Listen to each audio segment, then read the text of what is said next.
სტუდენტები ხშირად მეკითხებიან, რა არის საჭირო იმისთვის, რომ წარმატებული ჟურნალისტი გაცნობილი ფეისი გავხდეთ.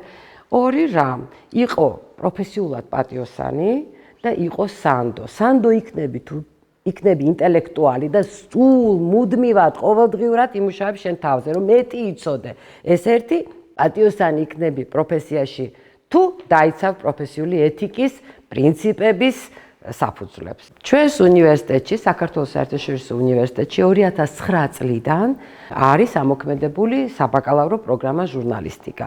არაერთი ჩვენი კურსდამთავრებული დღეს არის დასაქმებული მედიაში.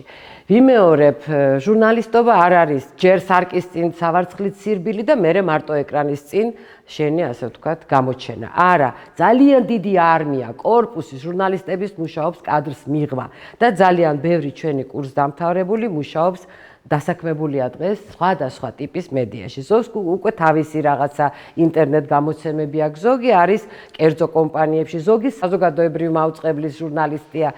და ჩვენ ვცდილობთ, რომ სასწავლო პროცესი გადავაქციოთ რეალურად მათი მომზადების, ასე ვთქვათ, პრაქტიკული მომზადების ეტაპად. ამისთვის ჩვენ გვაქვს რადიო სტუდია, სასწავლო, ტელესტუდია, სასწავლო, ჩვენ გვაქვს საგნები, რომლის დიდი ნაწილი პრაქტიკაზე არის ორიენტირებული, მაგალითად ციფრული მედია. რაღაცა დღეს უკვე მოცდა კიდევაც ციფრული მედია, არა, სხედან და აკეთებენ თავის გვერდებს, რაღაცა დაკვეთების სიმულაცია კეთდება და ასე შემდეგ.